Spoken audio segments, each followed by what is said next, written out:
কর্ণাটকের ছোট্ট শান্ত এবং নিরিবিলি একটা গ্রাম মালান্দ, যে গ্রামের মানুষগুলোও খুব শান্তিপ্রিয়। তাই এই গ্রামে অপরাধের হার একেবারেই কম। সেই গ্রামের একটিমাত্র পুলিশ স্টেশন, আর সেখানকার পুলিশরাও আরামায়েশে তাদের ডিউটিটা করে, কারণ গ্রামে তেমন কোনো ক্রাইমই নেই, তাই তাদের মাথা ঘামানোর কোনো দরকার পড়ে না। কিন্তু হঠাৎ করেই সেই গ্রামে একদিন একজন বৃদ্ধ লোক মারা যায়। সেখানে একজন পুলিশ এমনিতেই তার লাশটা দেখার জন্য আসে। এরপরে হঠাৎ করে সে এমন কিছু দেখতে পায় যেটা দেখে সে নিজেও চমকে যায়, আর এরপরেই বের হতে থাকে থলে থেকে একের পর এক বিড়াল। শেষ পর্যন্ত এই তদন্ত কোথায় গিয়ে থেমেছিল সেটা আপনার কল্পনার বাইরে। মুভির শেষে 420 ভোল্টের ঝটকা খাবেন, তো পুরো ভিডিও দেখার অনুরোধ রইল। আজ এক্সপ্লেন করতে যাচ্ছি সদ্য কন্নড় ভাষায় মুক্তি পাওয়া মুভি আঙ্গায়া থাবাসি, যার অর্থ ছদ্মবেশী। তো hi guys, welcome to my channel ফিল্মের গল্প। এমন নতুন আর অসাধারণ সব মুভি আর ওয়েব সিরিজের এক্সপ্লেনেশন বাংলায় দেখতে চাইলে চ্যানেলটিকে সাবস্ক্রাইব করে রাখতে পারেন। মুভির শুরুতেই দুইজন লোককে দৌড়ে কুয়ার পাশে আসতে দেখা যায়। ছেলেটা চিৎকার করে একটি ছেলে আর একটি মেয়ের নাম বলছিল। এরপরে সেখানে লোকটি এসে সাথে সাথে কুয়ায় ঝাঁপ দেয়। ছেলেটিও পরে কুয়াতে ঝাঁপ দেয়। এরপরেই দেখা যায় কুয়ার পানিতে যারা ঝাঁপ দিয়েছিল তারা একে অপরের হাত ধরেছিল। তাদেরকে ছাড়ানোর চেষ্টা করা হয়। সিন কাট হয়ে যায়। 30 বছর পরের ঘটনা দেখানো হয়। গ্রামের আঁকাবাঁকা রাস্তা দিয়ে আনন্দ বাইক নিয়ে যাচ্ছিল। এরপরে একটা সময় বাইক থামিয়ে গাছ থেকে সে কিছু ফুল তুলে নেয়, আর এরপরেই ইন্সপেক্টর প্রবীণের বাসায় চলে আসে, যেখানে সে দেখতে পায় প্রবীণ নিজেই রান্নাবান্না করছিল। আনন্দ বলে, স্যার আমি কি আপনাকে সাহায্য করব?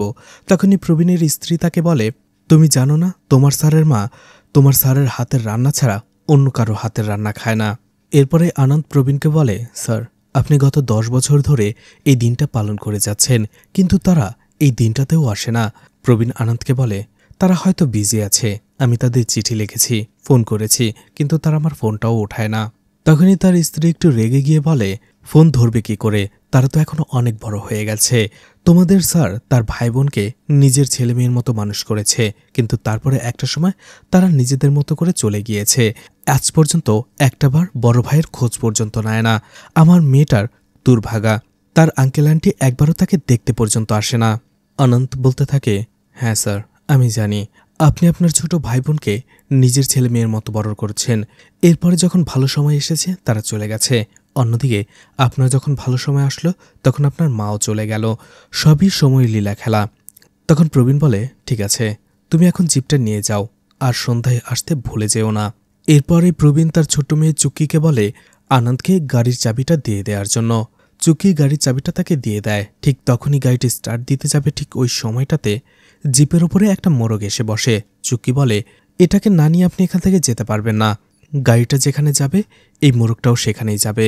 আসলে এটা ছিল প্রবীণের পোষা একটা মোরগ। আনন্দ জিপ নিয়ে থানায় চলে আসে। মোরগটাও সাথে সাথে নেমে যায় গাড়ি থেকে। অন্যদিকে নিঙ্গা নামের একজন লোক থানায় অপেক্ষা করছিল ইন্সপেক্টরের আসার জন্য।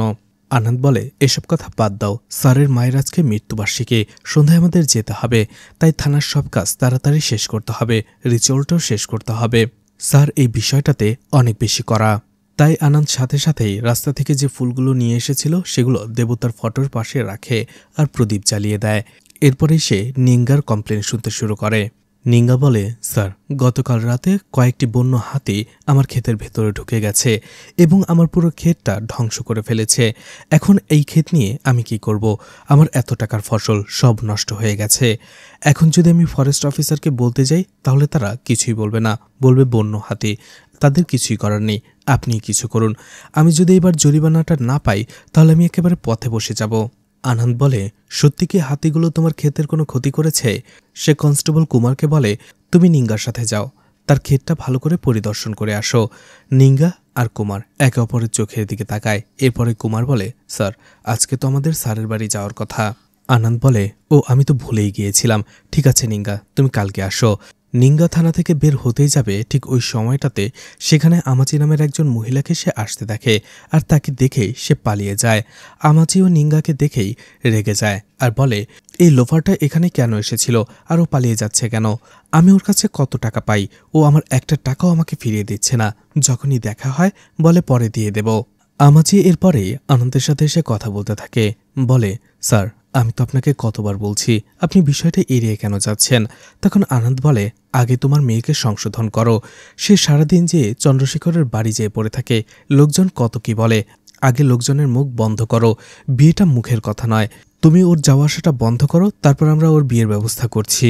আমাজি বলে, পঙ্কজাকে আমি বলে দেব ও যেন আর ওই বাসায় না যায়। আসলে ওই বাসায় যেন কি ট্রেনিং নিতে যায় আমিও সব জানি না, আর ওর বিয়ের বয়সটাও হয়ে যাচ্ছে, আপনি ওর কুণ্ডলি মিলিয়ে ওর একটা বিয়ের ব্যবস্থা করুন। আনন্দ বলে, ঠিক আছে।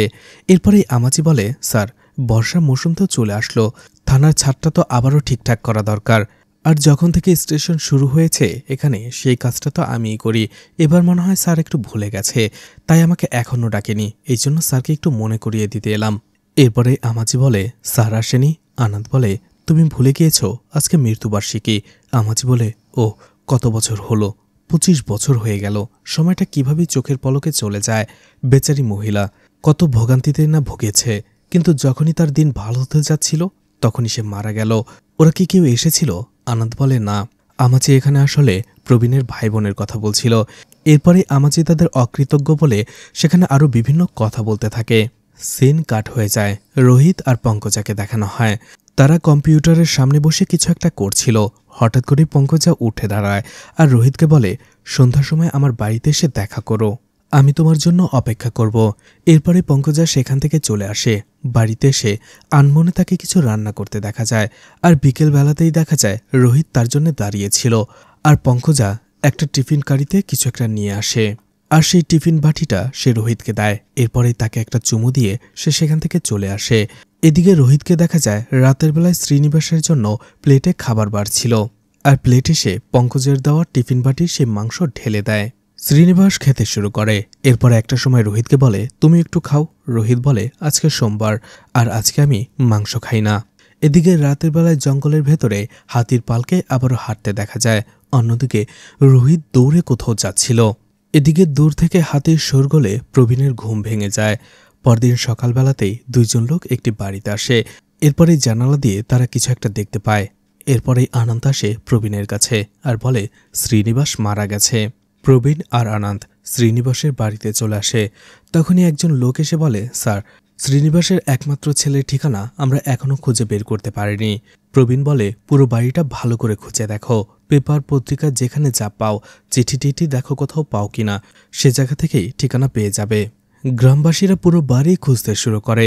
এরপরেই দেখা যায় প্রবীণ হন্তদন্ত হয়ে নিচে নামে আর সবাইকে থামিয়ে বলে, এটা একটা মার্ডার, শ্রীনিবাসকে খুন করা হয়েছে। যেদিন প্রবীণের মায়ের মৃত্যুবার্ষিকী ছিল, প্রবীণ সকালবেলাতে উঠে ট্রাঙ্ক থেকে তার মায়ের পুরাতন একটা ছবি বের করে। অন্যদিকে দেখা যায় তার মেয়ে চিক্কু দাদির ছবি দেখার জন্য বায়না ধরছিল। ছবি নামাতে গিয়ে সে প্রায় পড়েই যাচ্ছিল, এজন্য তার মা বকাঝকা করে। প্রবীণ চিক্কুকে নিয়ে আসে এবং পুরাতন সেই ছবিটা দেখায়। এরপরেই প্রবীণের কাছে আনন্দ আসে। এরপরে কি হয়েছিল আমরা সেটা সবাই জানি। প্রবীণ আনন্দকে জিপ নিয়ে থানায় চলে আসতে বলেছিল। আনন্দ সেখান থেকে চলে আসার পরে প্রবীণ তার পরিবারকে নিয়ে রিচুয়াল শেষ করে। এরপরে নিজের হাতে রান্না করা খাবার নিয়ে সে পাহাড়ে চলে আসে। খাবারগুলো রেখে সে কাককে ডাকতে থাকে। কিছুক্ষণ পরে একটা কাক এসে খাবারগুলো খেতে শুরু করে। এরপরে বিকেলবেলাতেই দেখা যায় আনন্দ, কুমার এবং আরও একজন গরিব লোক সেখানে খেতে এসেছিল। প্রবীণ তাদের সেখানে অনেক আদর আপ্যায়ন করে, নিজ হাতে খাবার বেড়ে খাওয়ায়। এরপরে তার মেয়ে চুক্কি বলে, বাবা আজকের পায়েসটা অনেক মজা হয়েছে। কথাটা শুনতেই প্রবীণের মনটা খারাপ হয়ে যায়। আর খাবার শেষে তাদের সবাইকে নতুন জামাকাপড় দিয়ে বিদায় করে।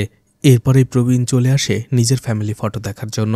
সেখানে তার মায়ের ভাই বোনের ফটোগুলো প্রবীণ অনেক সময় নিয়ে দেখে, আর সেগুলো নিয়ে স্মৃতিচারণ করতে থাকে। আর রাতের বেলা যখন সে ঘুমিয়েছিল তখন সে হাতির ডাক শুনেছিল।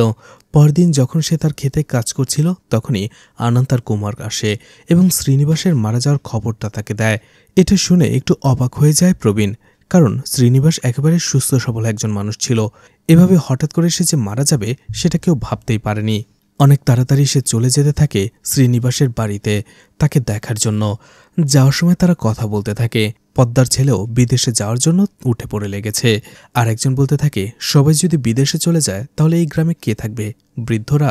এরপরেই দেখা যায় তারা সেখানে আসার সময় রাস্তায় যেসব গ্রামবাসীদেরই তারা দেখছিল না কেন তাদেরও পুলিশ জিপে করে শ্রীনিবাসের বাড়িতে নিয়ে আসছিল। আর এরপরেই প্রবীণ যখন শ্রীনিবাসের বাড়িতে আসে একজন লোক তাকে বলেছিল শ্রীনিবাসের ছেলের ঠিকানা তারা খুঁজে পাচ্ছিল না। এরপরে প্রবীণ তাদের বলে দিয়েছিল কিভাবে খুঁজতে হবে। কিছুক্ষণ পরে আমাচিও সেখানে চলে আসে। এরপরে শ্রীনিবাসের লাশটা বাইরে নিয়ে আসা হয়। সেখানে কিছুক্ষণ মন খারাপ করেই বসেছিল প্রবীণ। এরপরেই দেখা যায় তার মুখে একটু খাবার লেগেছিল। প্রবীণ মুখটা পরিষ্কার করে দেয় সাথে সাথে। এরপরেই প্রবীণ শ্রীনিবাসের বাড়ির রান্নাঘরে আসে এবং সেখান থেকে ম্যাচকাঠি নিয়ে ধূপ জ্বালিয়ে দেয়। এরপরে একজন লোক এসে প্রবীণকে বলে, স্যার, শ্রীনিবাসের বাড়ির একটা রুম আমরা খুলতে পারছি না, তালা দেয়া রয়েছে। তাড়াতাড়ি প্রবীণ সেই রুমের কাছে চলে যায়। প্রবীণ সেটা খোলার চেষ্টা করে, বুঝতে পারে তালা ভাঙা যাবে না। আর এরপরেই সে শ্রীনিবাসের বাড়ির কাজের লোক মারাকে ডাকে, কিন্তু মারাকে আশেপাশে কোথাও দেখা যাচ্ছিল না। এই জন্য প্রবীণ নিজেই মারাকে খোঁজার জন্য আশেপাশে যেতে শুরু করে। ঠিক তখনই বাড়ির পেছনে আসতে গিয়ে হঠাৎ করেই সে থমকে যায়, কারণ সেখানে তার ট্রেনিং দেওয়া সেই মোড়কটা লাফাচ্ছিল কোনো কারণে। আর এটা দেখে প্রবীণের চোখ ভয়ে বড় বড় হয়ে যায়। এরপরে তাড়াতাড়ি সে আবারও রান্নাঘরে আসে এবং সেখানে কিছু বিষয় খেয়াল করার চেষ্টা করে। এরপরেই সে নিচে নামে, আর নিচে নেমে সবাইকে থামিয়ে দিয়ে বলে, শ্রীনিবাসকে খুন করা হয়েছে।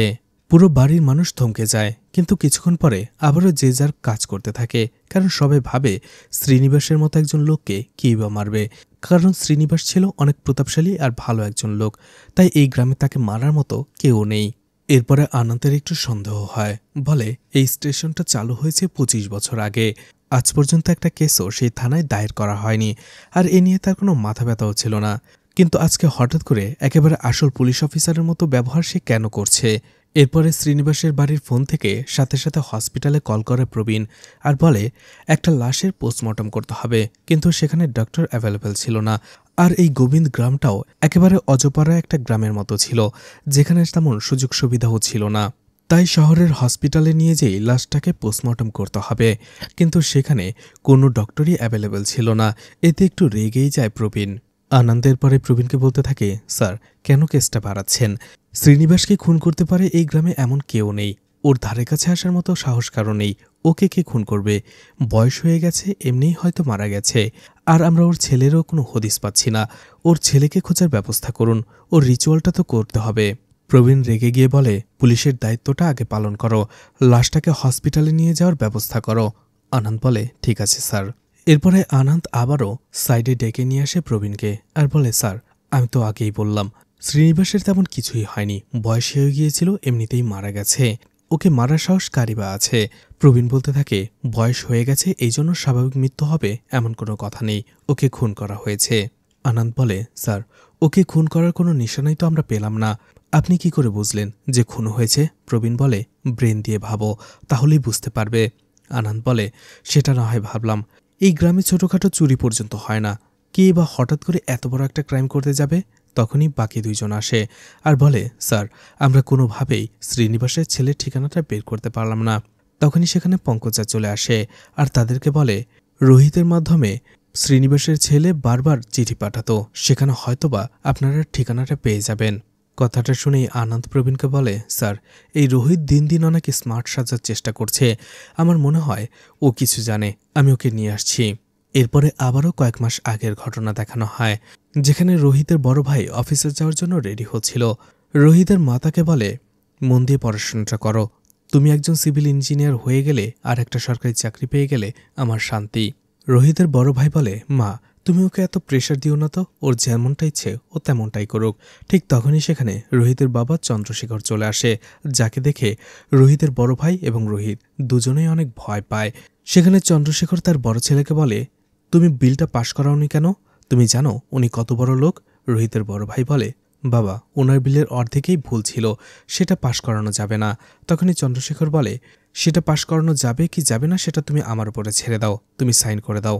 সবসময় নিয়মকানুন মেনে চলতে হয় না, ওনার সাথে এমএলএর অনেক বড় হাত রয়েছে। রোহিতের বড় ভাই মাথা নাড়ায়, অর্থাৎ রোহিত এবং তার ভাই দুজনেই তার বাবা চন্দ্রশেখরের কথায় ওঠে আর বসে। চন্দ্রশেখর সেখান থেকে চলে যাওয়ার সাথে সাথেই রোহিত তার বড় ভাইকে বলে, ভাইয়া, কম্পিউটার। তখনই তার মা বলে, তুমি কম্পিউটার দিয়ে কি করবে? পড়াশোনাটা ঠিকমতো করো, ইঞ্জিনিয়ার হতে হবে। তখনই তার বড় ভাই বলে, মা, তোমরা আমাকে তোমাদের ইচ্ছে চাপিয়ে দিয়েছ, আমি সেটা মেনে নিয়েছি, কিন্তু রোহিতের ইচ্ছে মতো ওকে পড়াশোনাটা করতে দাও। ও ইতোমধ্যে কলেজে কম্পিউটার চালানো শিখে গেছে, আর কম্পিউটার অনেক কাজের একটা জিনিস, আর এখন কম্পিউটার ইঞ্জিনিয়ারেরও অনেক চাহিদা রয়েছে। রোহিতের মা বলে, তোমাদের যা ইচ্ছে করো। তখন রোহিত তার বড় ভাইকে বলে, যে ভাইয়া, আমার কাছে কাজের অফার রয়েছে। আমার এক পরিচিত একজন আমাকে বলেছে টেলিফোন ডিপার্টমেন্টে আমাকে কম্পিউটারের কাজে লাগিয়ে দেবে। রোহিতের বড় ভাই বলে, ঠিক আছে, আমি ব্যবস্থা করছি। এদিকে রোহিতকে তার বাবা ডাকে। এরপরেই রোহিত সেখানে আসতেই বুঝতে পারে তার বাবা রেগে গিয়েছে। সে লুকিয়ে যায়। তার বাবা ফোনে তার বড় ভাইকে ধমকাচ্ছিল আর বলছিল, তোমার মাথায় কোনো কমন সেন্স নেই? ওর এখন পড়ালেখারও করার বিষয়, ওকে এখন তুমি কম্পিউটার কেন দিলে? সারাদিন সেটা নিয়েই পড়ে থাকবে, আর ওটা একটা নষ্ট জিনিস। ওটা দিয়েই অনেক ছেলেমেয়েরা নষ্ট হয়ে যায়। শুধু শুধু বাড়িতে আসবে, কারেন্ট বিল বাড়াবে, এছাড়া আর কিছুই হবে না। ওইগুলো দিয়ে কী বা করবে? চন্দ্রশেখরকে তার বড় ছেলে বোঝায়। অবশেষে চন্দ্রশেখর বলে, ঠিক আছে, নিয়ে আসো, দেখি কি হয়। এদিকে শ্রীনিবাসকে দেখা যায় সে পোস্ট অফিসে আসে এবং পোস্টম্যান গোবিন্দাকে জিজ্ঞেস করে, তুমি কি ভেতরে আছো? তখন সে বাইরে অনেক বড় বড় পার্সেল দেখতে পায়। গোবিন্দকে জিজ্ঞেস করে, এত বড় বড় পার্সেল কার? গোবিন্দ বলে, এগুলো শহর থেকে চন্দ্রশেখরের বাড়িতে এসেছে। নামটা শুনতেই দুপা পিছিয়ে যায় শ্রীনিবাস। গোবিন্দ বলে, এটার ভেতরে কম্পিউটার না কি যেন একটা রয়েছে। শ্রীনিবাস বলতে থাকে, এটা একটা শয়তানের মেশিন, বাচ্চাদের অধপতনে নিয়ে যায়। সে গোবিন্দকে বলে, চিঠিটা আমার বাড়িতে পৌঁছে দিও, আমি গেলাম। এদিকে সেই কম্পিউটারটা নেয়ার জন্য চন্দ্রশেখর এবং রোহিত পোস্ট অফিসে আসে। তখনই শ্রীনিবাসকে সে রেগে সেখান থেকে বের হয়ে যেতে দেখে। চন্দ্রশেখর বলে, যেদিন থেকে তার ছেলে বাড়ি ছেড়ে চলে গেছে সেদিন থেকে লোকটা আরও বেশি খিটখিটে হয়ে গেছে।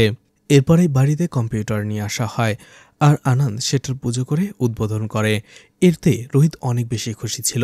রোহিত কম্পিউটারে ইন্টারনেট কানেকশনও নেয় আর এরপরে সকল সন্ধ্যা সেই কম্পিউটারের সামনেই বসে থাকতো। সে বিভিন্ন কাজ করত, কারণ কম্পিউটার চালাতে তার অনেক বেশি ভালো লাগতো।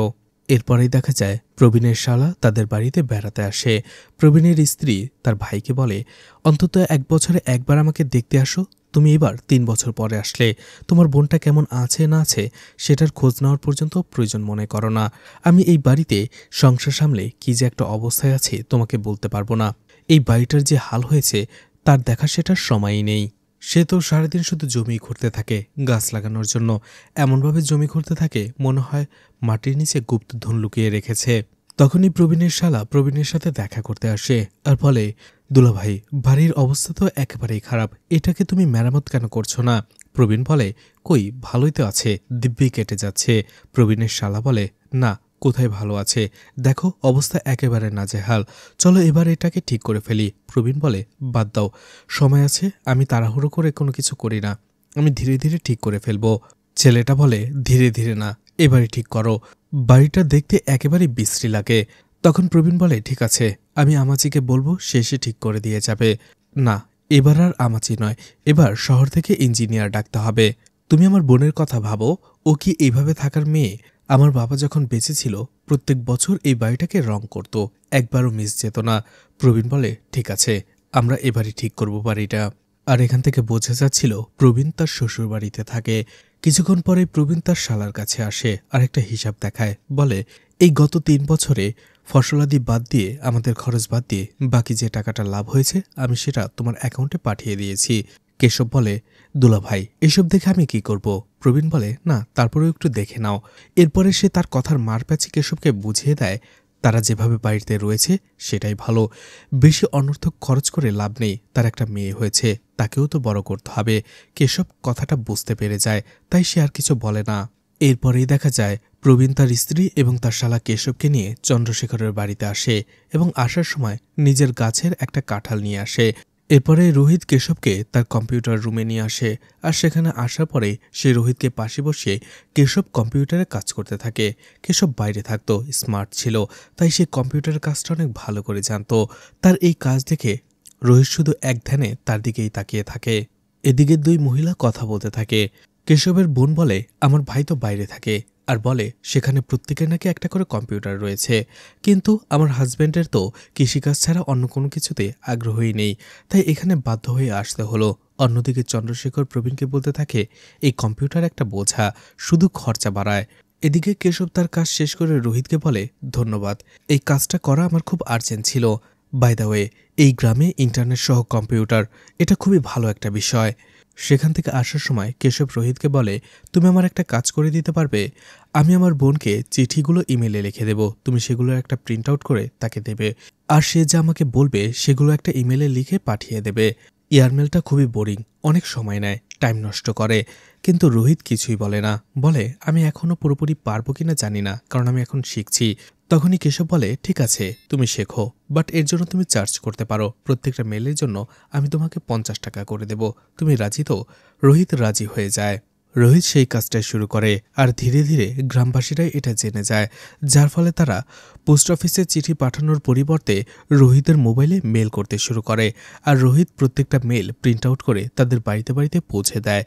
আর এই কাজের জন্য রোহিতকে তারা টাকাও দিত। রোহিত একজন ছাত্র ছিল, আর এই অবস্থায় হঠাৎ করে টাকা ইনকাম করাটা তার জন্য অনেক বড় একটা বিষয় ছিল, আর এতে অনেক খুশি ছিল সে। আর এভাবেই কিছুদিন কেটে যায়, রোহিতের দিনগুলো ভালোই যাচ্ছিল। এরপরে একদিন শ্রীনিবাসের ছেলে অরুণ তাকে মেল করে আর বলে তোমার মেল অ্যাড্রেসটা আমি আমার এক বন্ধুর কাছ থেকে পেয়েছি।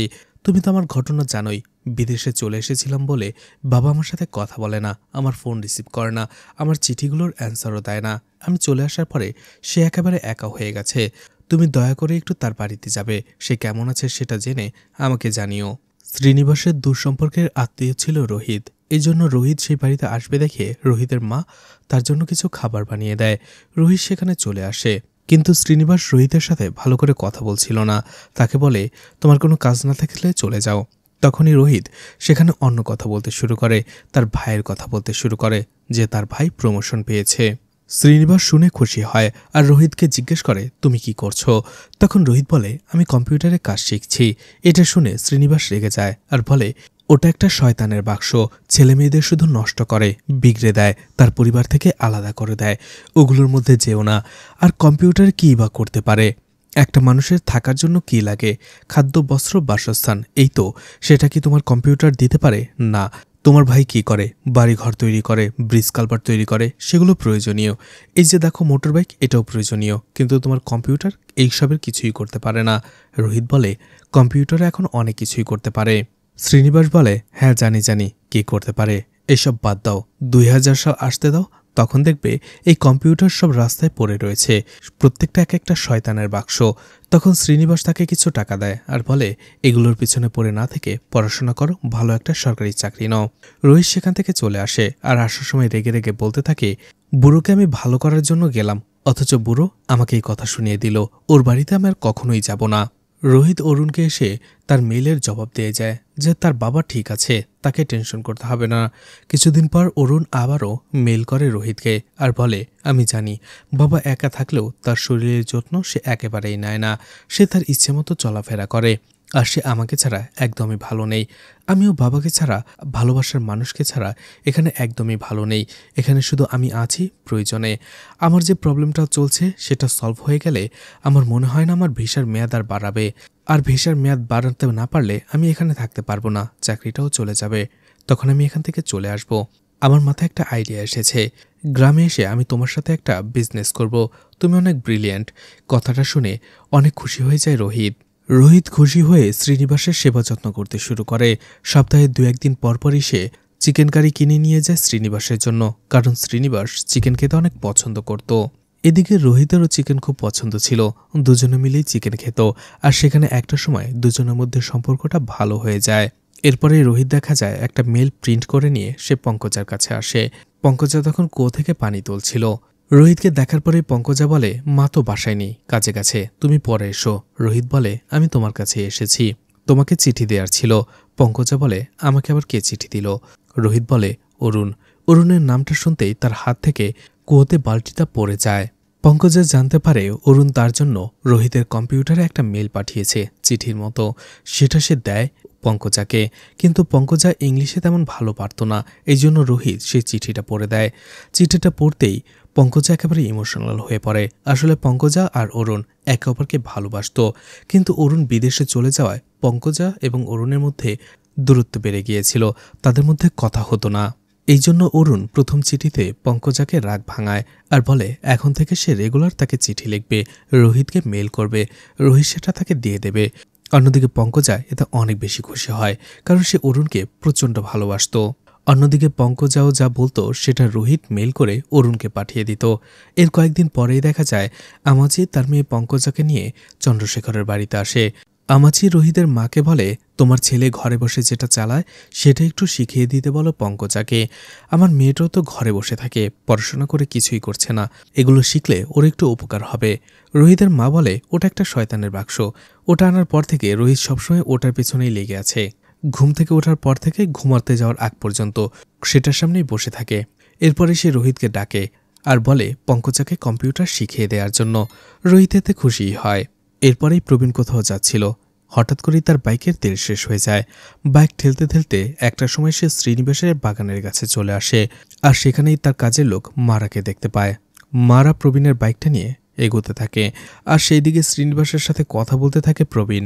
প্রবীণ বলে, আমি শহরের দিকে যাচ্ছিলাম, কিন্তু হঠাৎ করেই বাইকের তেল ফুরিয়ে গেল, ভাবলাম আপনার এখানে রিজার্ভ আছে কিনা।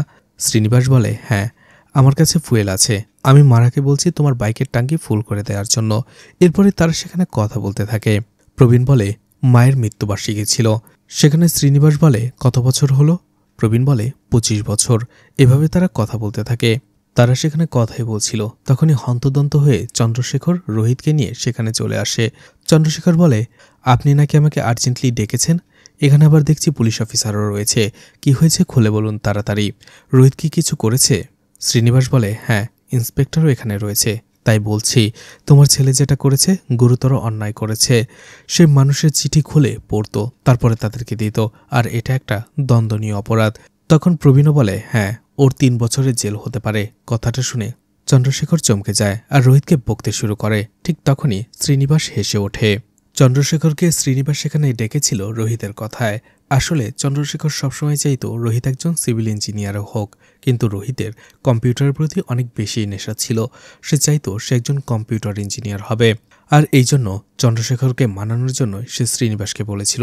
শ্রীনিবাস তখন চন্দ্রশেখরকে বলে, আজকালকার ছেলে মেয়ে, ওদের যেটা মন চায় ওদের সেটা হতে দাও, ওর জীবন, ও যেভাবে খুশি সেভাবে করুক, তুমি শুধু দেখো ও যেন বিপথে না যায়। আর আজকাল কম্পিউটার দিয়ে অনেক ভালো কিছু হয়। আসলে রোহিত শ্রীনিবাসের ধারণাটাই পাল্টে দিয়েছিল কম্পিউটারের ব্যাপারে। আর ছেলেকে কখনো বাইরে যেতে দিও না, তাহলেই দেখবে ছেলে পর হয়ে গেছে। আমার ছেলেকে দেখো, বাইরে গেছে, এখন বাবার কোনো খোঁজই নেয় না। আমি ওর সাথে সব সম্পর্ক ছিন্ন করে দিয়েছি। আমি বলেছি আমি মারা যাওয়ার পরে আমার সব সম্পত্তি অনাথ আশ্রমে চলে যাবে। আমি আমার লয়ারকেও বলে দিয়েছি। কথাটা শুনে রোহিত একটু চমকে ওঠে। আর এরপরেই সে ছোট ছোট ঘটনাগুলো দেখানো হয়, যেখানে পঙ্কজা রোহিতকে বলেছিল, সন্ধ্যায় আমার সাথে দেখা করো, আমি তোমার জন্য অপেক্ষা করব। এরপরে রোহিত সেখানে গেলে পঙ্কজা তাকে একটা টিফিন কারি ধরিয়ে দিয়েছিল আর বলেছিল, এটা আমার শ্বশুরের জন্য, কিন্তু এখানে চিকেন আছে বলেই তুমি খেও না, তাকে খেতে দিও। এরপরে রোহিত শ্রীনিবাসকে সেই চিকেন কারি খাইয়েছিল। আর এরপরে রোহিতকে দৌড়ে তার বাড়িতে ফিরতে দেখা যায়। কম্পিউটারের সামনে বসে সে কিছু একটা করছিল, তখনই বিদ্যুৎ চলে যায়, সিন কাট হয়ে যায়। আর এরপরেই শ্রীনিবাসের ডেড বডির পাশে প্রবীণকে দেখানো হয়। আর এরপরে কি হয়েছিল সেটা আমরা সবাই জানি। আনন্দকে দেখা যায় রোহিতদের বাড়িতে চলে আসে। রোহিতের বাবা গাড়ি পরিষ্কার করছিল। আনন্দ রোহিতের মাকে বলে, রোহিত কোথায়, ওর সাথে একটু কথা ছিল। রোহিতের মা বলে, রাত ভোরে ওইটা টেপাটেপি করে, এখনো হয়তো ঘুমাচ্ছে, দাঁড়াও আমি ডেকে দিচ্ছি। দরজা খুলে সে রোহিতকে ডাকতে যায়। আনন্দ ওই সময় চন্দ্রশেখরকে শ্রীনিবাসের মারা যাবার খবরটা দেয়। ঠিক ওই সময়টাতে একদম ভয় পেয়ে বের হয়ে আসে রোহিতের মা। আনন্দ এবং চন্দ্রশেখর সেই রুমে গেলে তারাও হতবাক হয়ে যায়, কারণ টেবিলের উপরে রোহিতের লাশটা পড়েছিল। সেখানে রোহিতের কম্পিউটারটি ব্লাস্ট হয়ে গিয়েছিল। অন্যদিকে রোহিতের টেবিলে একটু চিকেন কারি রাখা ছিল। এরপরে ঘটনা আবারও চলে যায় একদিন আগে। সেই দিন সকালবেলাতেই পঙ্কজার মা আমাচি তার কাজে বের হয়ে যায়। পঙ্কজা চলে আসে চন্দ্রশেখরের বাড়িতে। রোহিতের সাথে বসে সে গল্প করছিল। রোহিতকে তার এবং অরুণের ভালোবাসার গল্প বলছিল সে। রোহিত তখন পঙ্কজাকে সবকিছু শোনার পরে বলে, তুমি এত সুন্দর, বিয়ে কেন করছো না? পঙ্কজা বলে, তুমি ছোট, বুঝবে না। রোহিত বলে, আমি বড় হয়ে গেছি, তুমি বলো, আমি বুঝবো। তখন পঙ্কজা বলে, মন জিনিসটা খুবই খারাপ, একবার কাউকে দিয়ে দিলে সেটা আর ঘোরানো যায় না। ভালোবাসা খুবই ভয়ানক একটা জিনিস, এটা মানুষকে সবকিছু ভুলিয়ে দেয়, ভালো আর খারাপের মধ্যে পার্থক্য ভুলিয়ে দেয়। আমিও অরুণকে ঠিক একই রকম ভালোবাসি। অরুণকে ছাড়া আমি কাউকে কল্পনাই করতে পারিনি, তাই আমি বিয়ে করলে অরুণকেই বিয়ে করব। এতদিন হয়ে গেল অরুণ বিদেশে গেছে, ও তো কাউকে ভালোবাসেনি। যদি ভালোবাসতই তাহলে তো আমার খোঁজ নিত না, এতবার আমাকে খুঁজত না। আমরা একে অপরকে ভালোবাসি।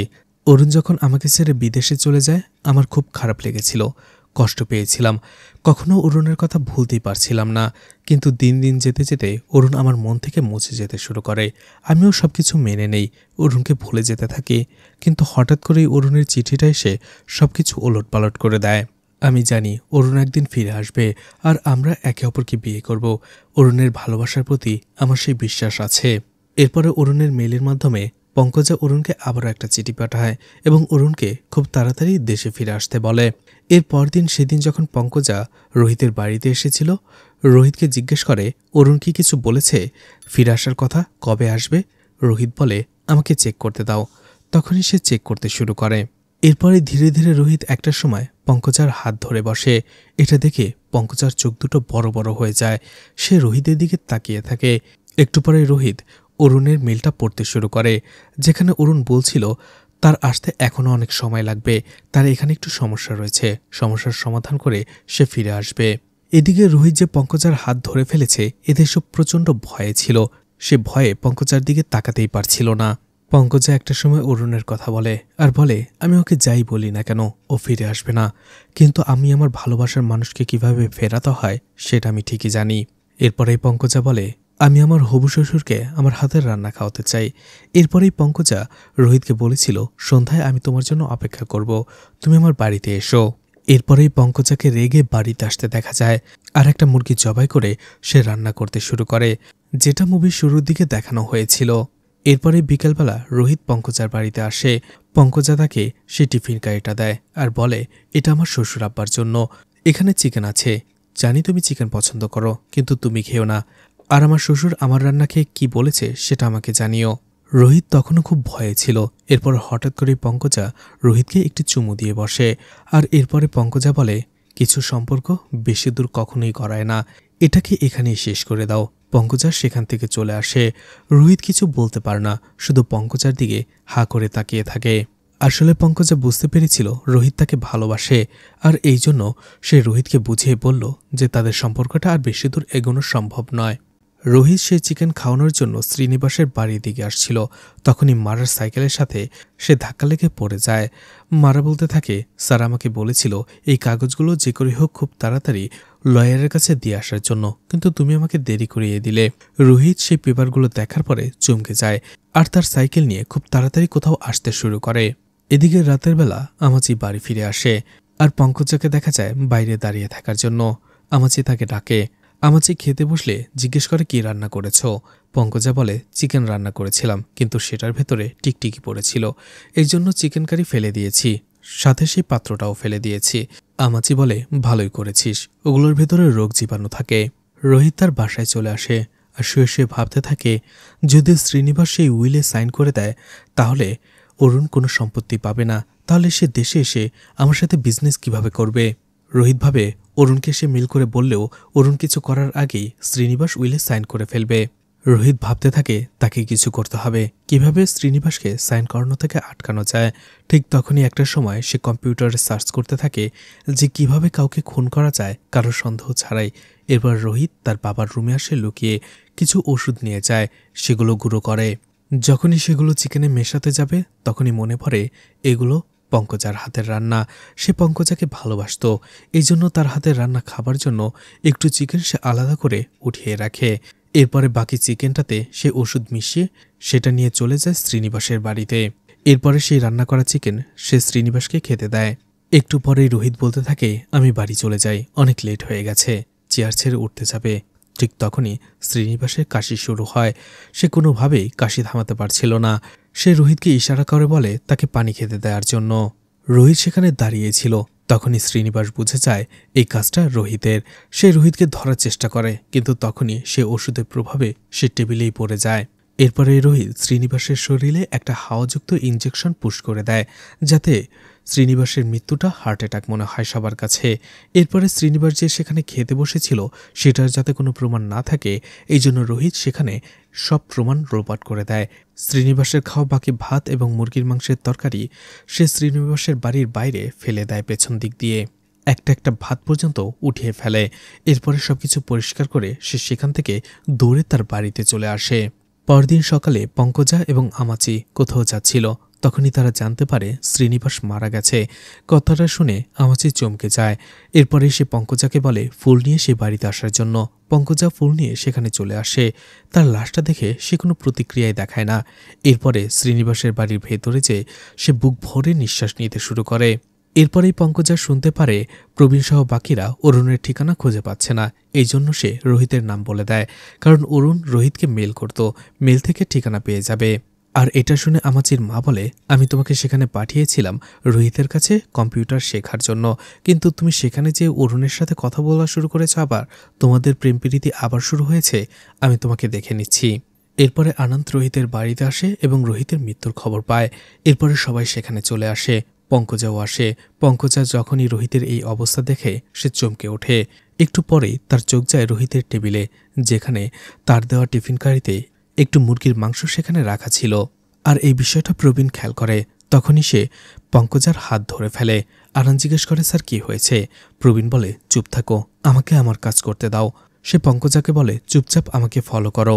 সবার চোখের আড়ালে পঙ্কজাকে পুলিশ জিপ করে আনন্দ এবং প্রবীণ থানায় নিয়ে আসে। এদিকে পঙ্কজার মা আমাচি যখন এটা জানতে পেরে যায়, সে দৌড়ে থানায় চলে আসে আর বলতে থাকে, আমার মেয়ে কি করেছে? সে আনন্দকে বলে, স্যার আমার মেয়ে কি করেছে? ওকে কেন এখানে নিয়ে আসা হয়েছে? আনন্দ বলে, আমি দেখছি, আমি তোমার মেয়ের কিছুই হতে দেব না, তুমি নিশ্চিন্তে থাকো। আনন্দ থানায় এসে প্রবীণকে বলতে থাকে, স্যার আপনার কথাও ভুল হয়েছে, পঙ্কজা এমনটা করতেই পারে না। প্রবীণ কিছুই বলে না। ঠিক তখনই কুমার সেখানে চলে আসে। প্রবীণকে বলে, স্যার আপনি যেমনটা বলেছিলেন, আমি পঙ্কজার বাড়ির পেছনের দিকে গিয়েছিলাম, আর ঠিক তখনই সেখানে আমি ভাঙা হাড়ির কিছু অংশ পাই। যখন আমি আরও একটু দূরে যাই, গাছের কিছু মূল আমি সেখানে পড়ে থাকতে দেখি। এটা কি গাছের মূল? কোনো গ্রান নেই। আনন্দ সেটা হাতে নিয়ে দেখে আর বলতে থাকে, পাশাম্বা। সে পঙ্কজার দিকে তাকায়। পঙ্কজার মায়েরও আর বুঝতে বাকি নেই যে তার মেয়ে কি করেছে। আমাজি তাকে মারতে থাকে আর বলে, তুমি আমাকে মিথ্যে কেন বলেছিলে? তুমি বলেছিলে টিকটিকি পাতিলে পড়েছে, তাই তুমি ফেলে দিয়েছ। কেন এমনটা করলে? এখন আমার কি হবে? একটা সময় পঙ্কজা কাঁদতে কাঁদতে বলতে শুরু করে, আমি আর অরুণ একে অপরকে অনেক ভালোবাসতাম, কিন্তু হঠাৎ করে একদিন অরুণ বিদেশে চলে যায়। এরপর আমাদের যোগাযোগ বন্ধ হয়ে যায়। যদিও আমি ওকে অনেক চিঠি লিখতাম, কিন্তু কোনো উত্তর পেতাম না। আমি তাকে ভুলে যেতেই বসেছিলাম, কিন্তু হঠাৎ করে একদিন রোহিত আমাকে এসে বলল, অরুণ আমাকে মেল করেছে, চিঠি লিখেছে। এরপরে আমাদের আবারও কথা শুরু হয়। আমি আবারও অরুণকে নিয়ে স্বপ্ন দেখতে শুরু করি। আমি ওকে বারবার বলছিলাম দেশে ফিরে এসো, কিন্তু অরুণ আমার কথায় কোনো পাত্তাই দিচ্ছিল না। তখন আমার মনে হয়েছিল, যদি অরুণের বাবা মারা যায়, তাহলে অরুণ এই খবর পেয়ে নিশ্চয়ই দেশে ফিরে আসবে, আর তখন আমরা বিয়ে করব। আর এই জন্যই আমি এই প্ল্যানটা করেছিলাম।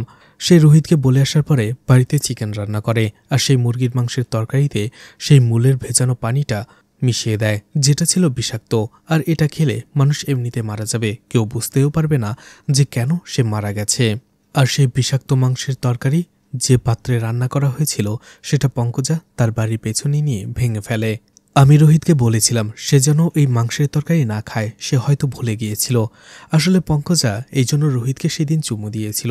রোহিত তার কাজটা ঠিকঠাকভাবে করে দেয়। এদিকে সেই রাতে শ্রীনিবাসকে খুন করার পরে রোহিত যখন দৌড়ে বাড়িতে ফিরে এসেছিল, সে প্রচণ্ড হাঁপিয়ে গিয়েছিল।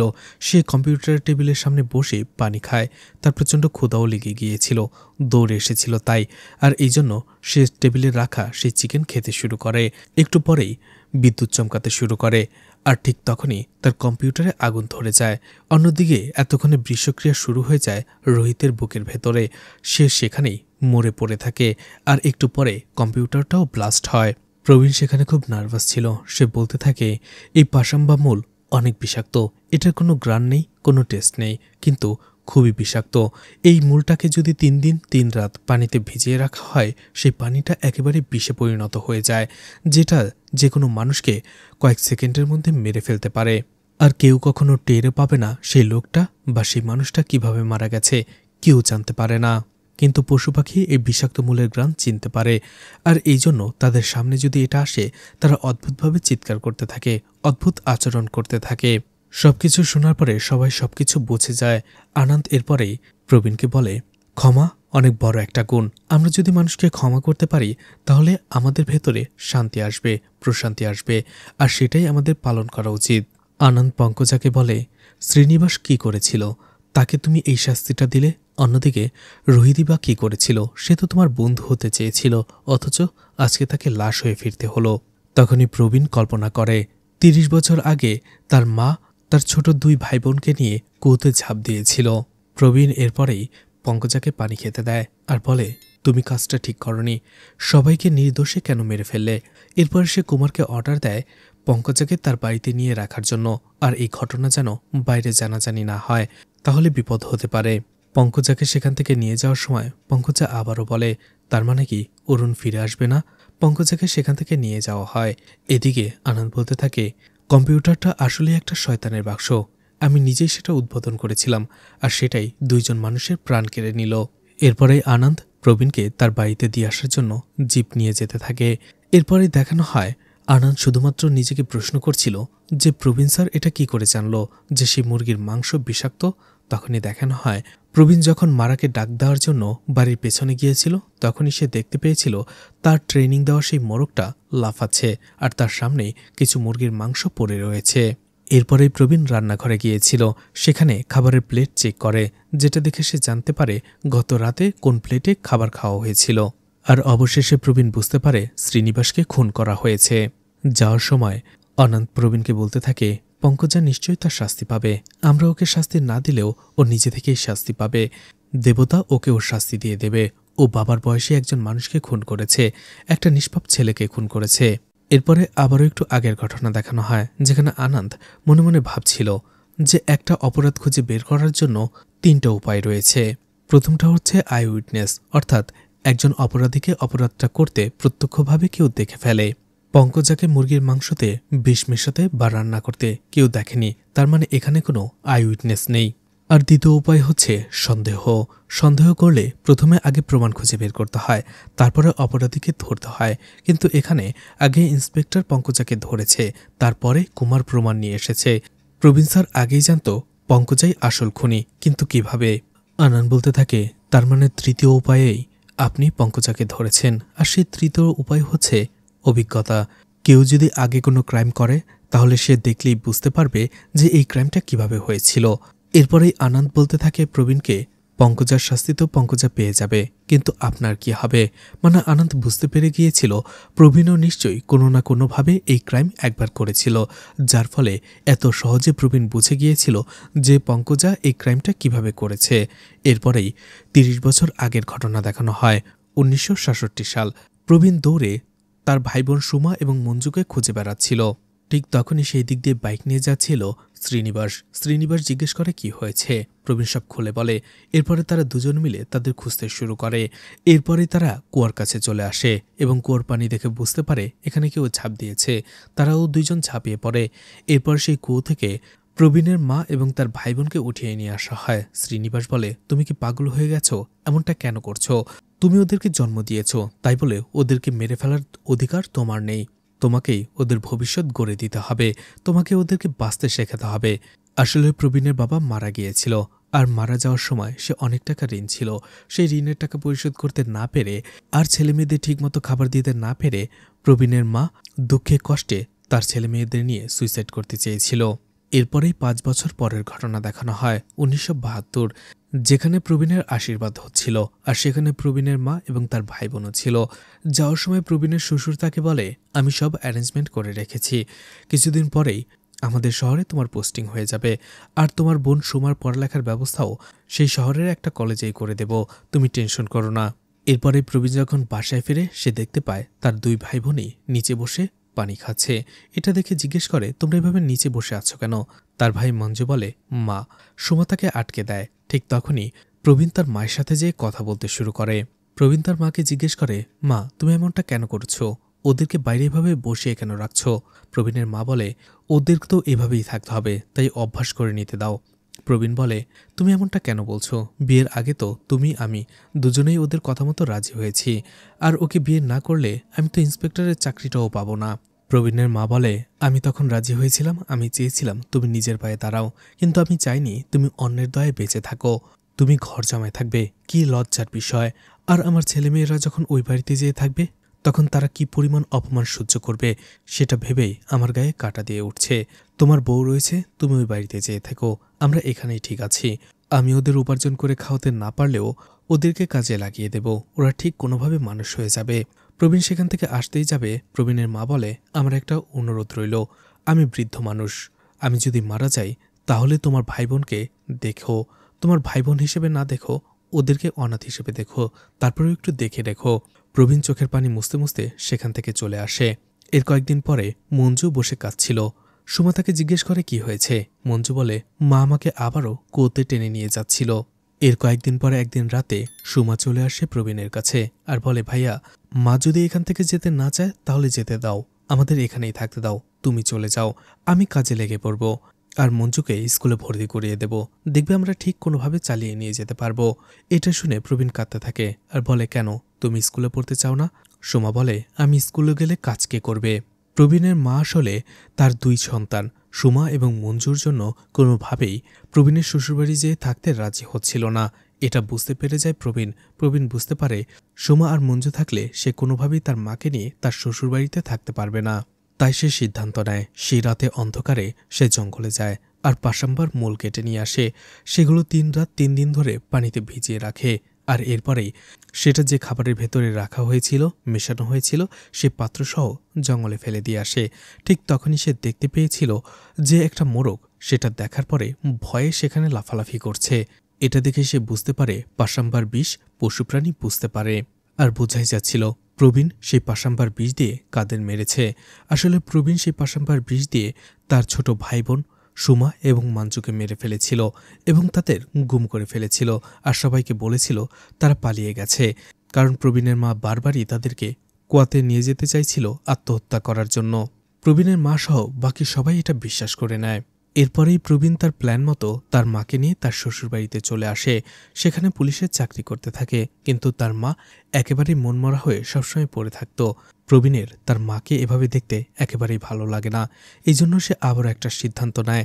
এর অনেক বছর পরে একদিন তার মাকে সে পায়েস খেতে দেয় আর পায়েসের ভেতরে আবারও সেই পাশাম্বার বিষ সে মিশিয়ে দেয় আর সে তার মাকেও মেরে ফেলে। আর গ্রামবাসীরা ভেবেছিল যে প্রবীণের মা বয়স হওয়ার কারণে এমনিতেই মারা গেছে। আর এভাবেই প্রবীণ শুধুমাত্র নিজের ক্যারিয়ার বাঁচানোর জন্য তার পুরো পরিবারকে ধ্বংস করে দিয়েছিল। সেই থেকে প্রবীণ অপরাধবোধে ভুগতে থাকে। এই জন্য 10 বছর ধরে তার মায়ের মৃত্যুবার্ষিকীতে সে নিজেই রান্না করে, মানুষদের খাওয়ায় এবং তার পরিবারের স্মৃতিচারণ করে।